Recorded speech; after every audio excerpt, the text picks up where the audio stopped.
Good morning all. Welcome to Dakshina learnings. Dakshina ലേണിംഗ്സിന്റെ daily news ഡെസ്കിലേക്ക് ഏവർക്കും സ്വാഗതം. ഇന്നത്തെ പ്രധാനപ്പെട്ട ഹെഡ്ലൈൻസ് ഏതൊക്കെയാണെന്ന് നമുക്ക് നോക്കാം.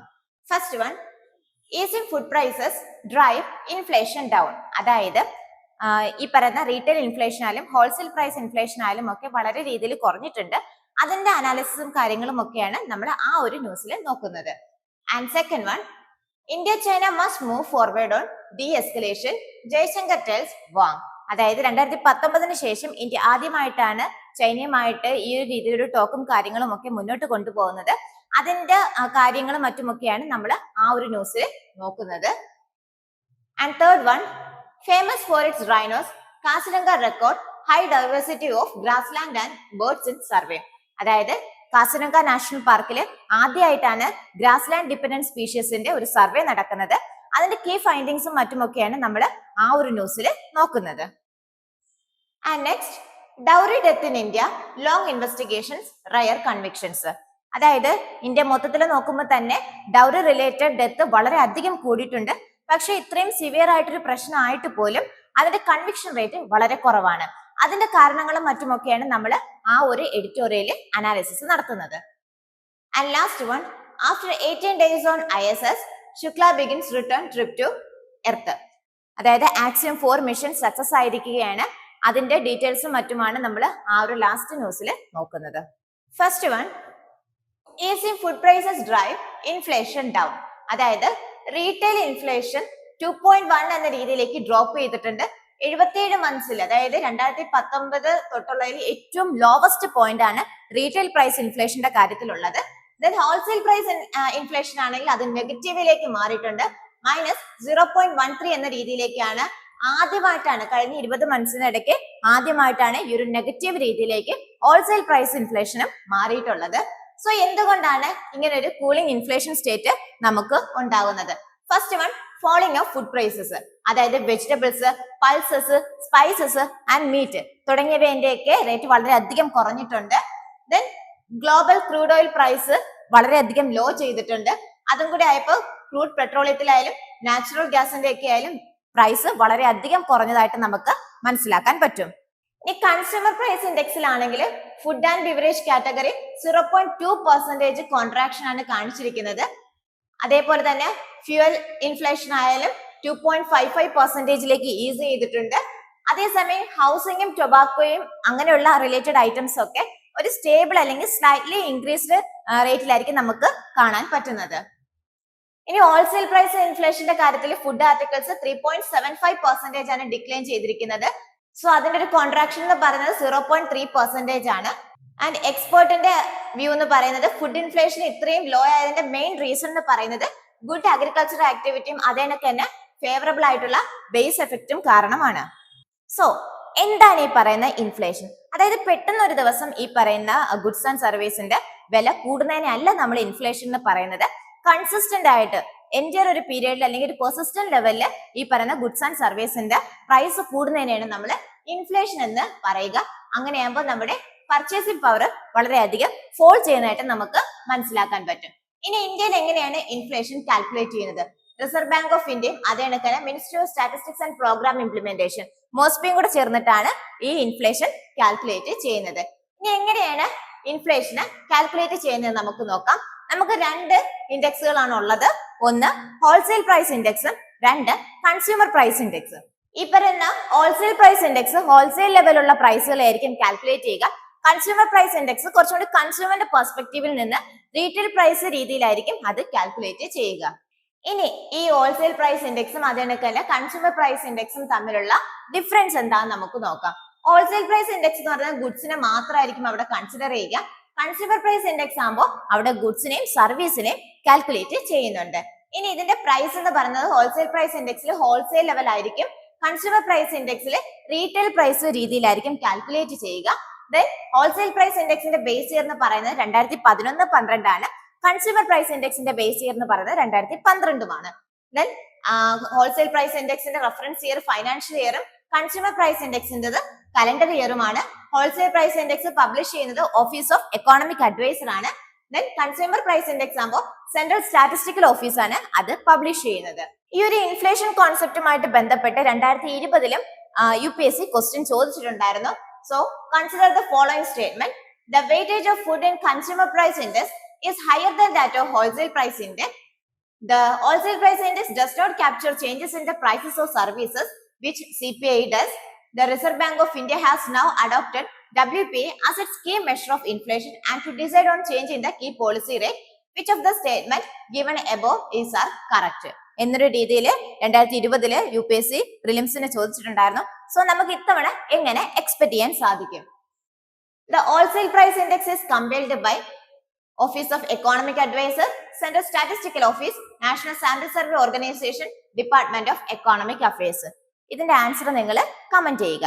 സോ ഈ ഒരു ന്യൂസ് മെയിൻസിന്റെ പോയിന്റ് ഓഫ് വ്യൂല് നോക്കുമ്പോൾ GS3 വളരെ ഇമ്പോർട്ടന്റ് ആണ്. ഇന്ത്യൻ എക്കോണമിയുടെ ഭാഗത്തു നിന്ന് നോക്കുമ്പോൾ inflation management and it's trends, monetary policy relevance, crude oil impact, agriculture and food inflation, ഇത്രയും ടോപ്പിക്കുകളിൽ ഈ ഒരു ന്യൂസ് വളരെ റെലവന്റ് ആണെന്ന് മനസ്സിലാക്കാൻ പറ്റും. ഇനി മെയിൻസിലും ഇതിനുമായിട്ട് ബന്ധപ്പെട്ട് ക്വസ്റ്റ്യൻസ് വന്നിട്ടുണ്ടായിരുന്നു. Do you agree with the view that study GDP growth and low inflation have left the Indian economy in good shape? Give reason to support of your arguments എന്ന രീതിയിൽ question വന്നിട്ടുണ്ടായിരുന്നു. So ഇത്തവണ നമുക്ക് എങ്ങനെ question മെയിൻസിനെ expect ചെയ്യാൻ പറ്റും? The recent trend of fall in retail and wholesale inflation in India highlights the role of supply side dynamics and global price factors. Examine the causes and implication of this trend for macroeconomic policy making. ഇങ്ങനെ നമുക്ക് ഈ ഒരു ന്യൂസിൽ നിന്ന് പ്രിലിംസിനായാലും മെയിൻസിനായാലും ഒക്കെ questions expect ചെയ്യാൻ പറ്റും.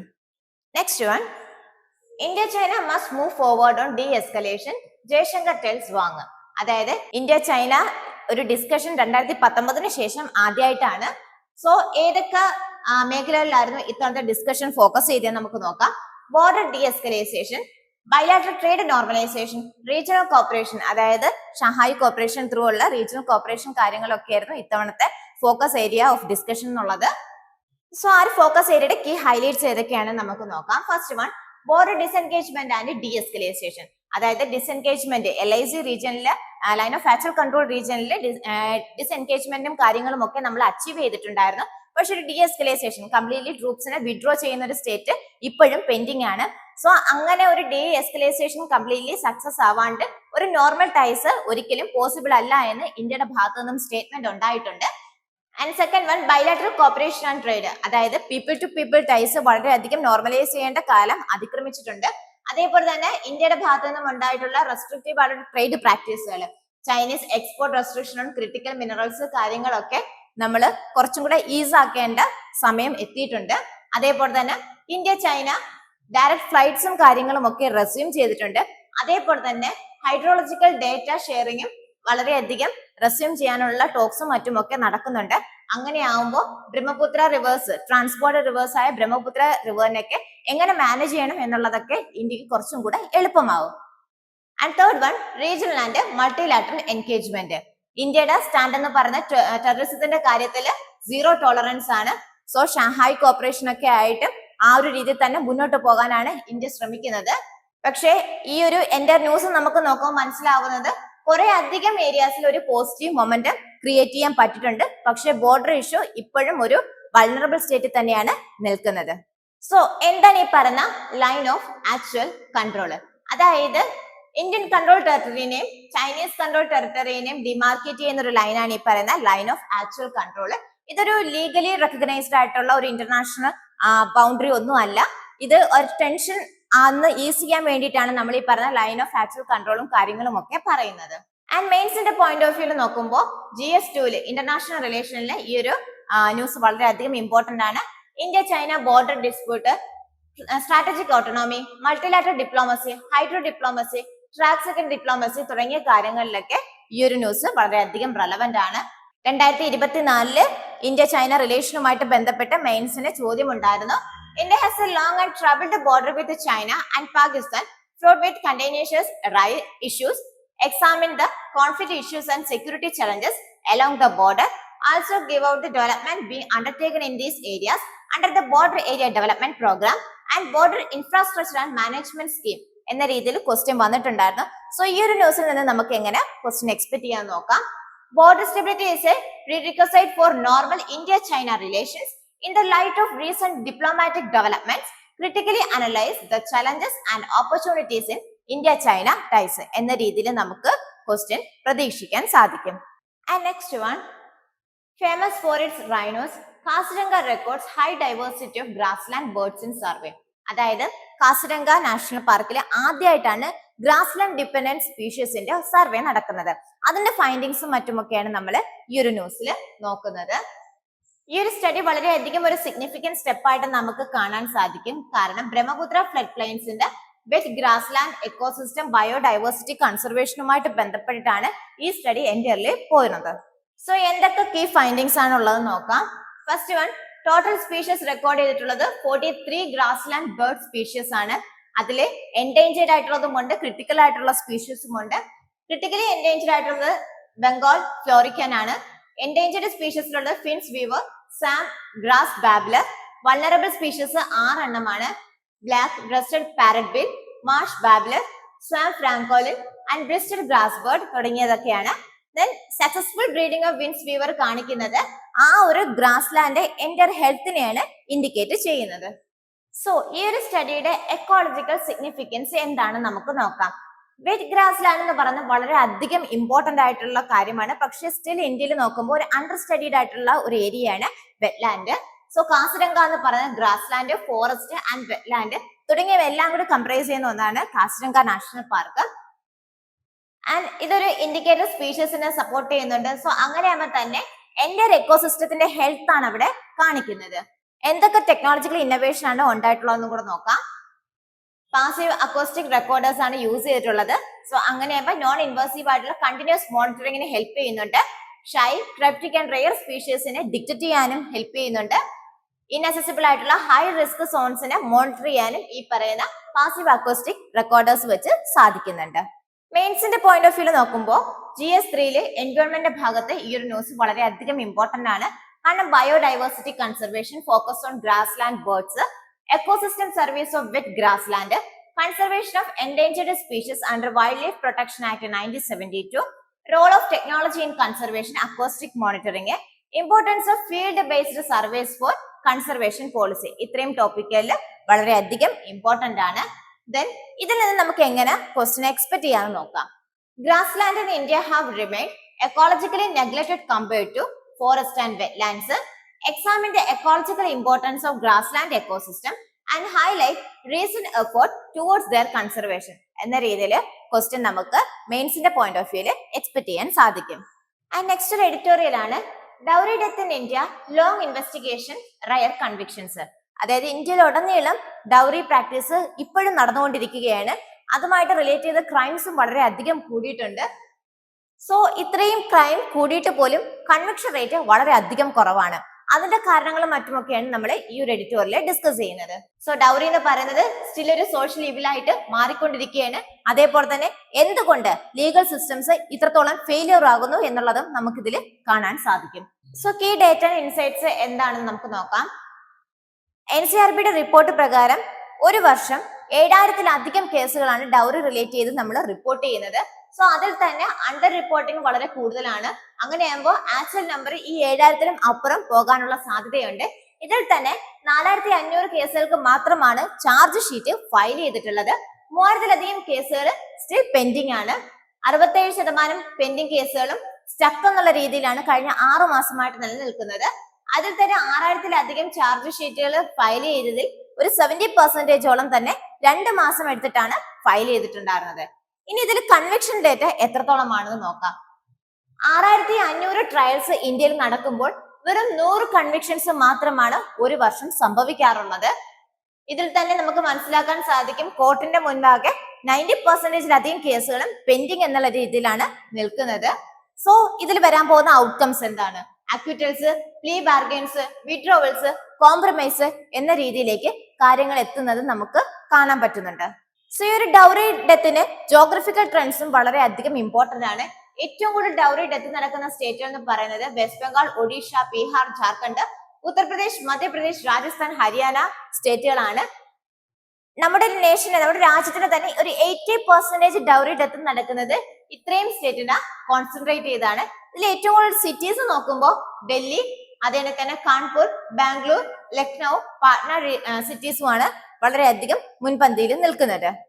So എന്താണ് ഇതിൽ വരാൻ പോകുന്ന കീ ഇഷ്യൂസ്?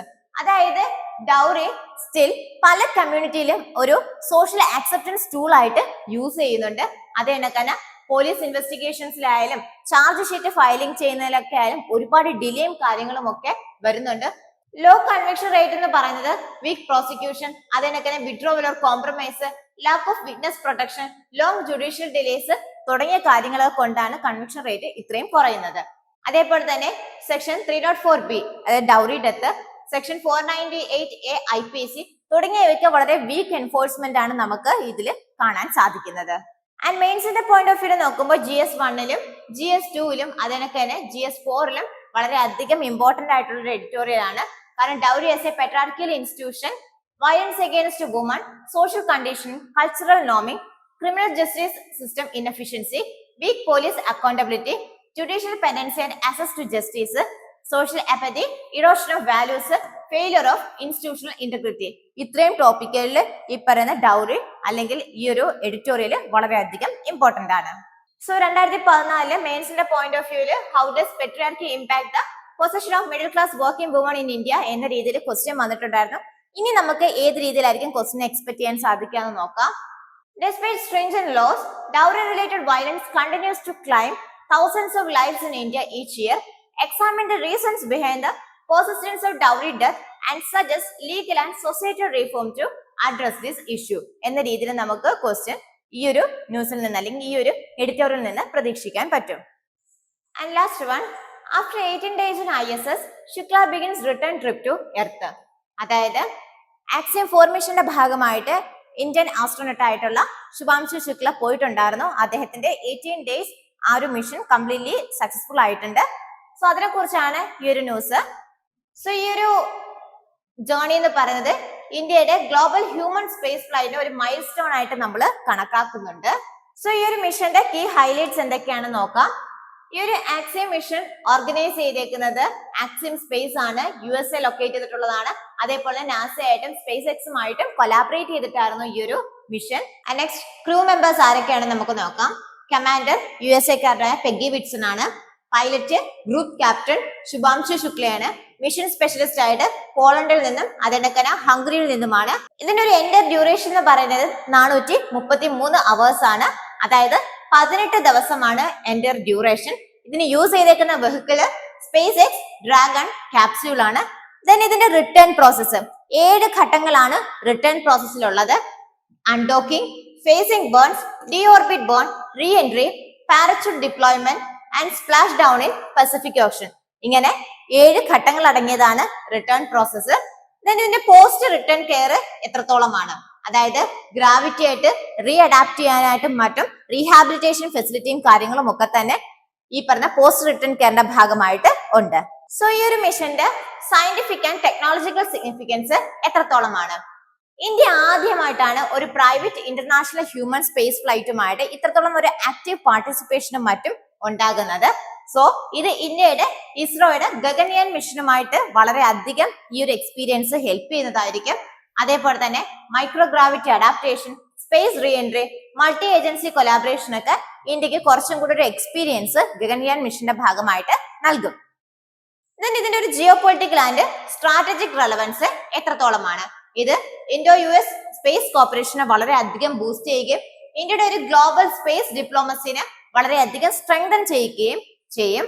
അതേണക്ക് തന്നെ ഫ്യൂച്ചറിലെ ISS, ലൂണാർ ആൻഡ് കൊമേഴ്ഷ്യൽ മിഷൻസിന് ക്രൂവിനെ കോൺട്രിബ്യൂട്ട് ചെയ്യാനുള്ള ഇന്ത്യയുടെ ആ ഒരു കേപ്പബിലിറ്റിനെയാണ് ഇത് ഷോ ചെയ്യുന്നത്.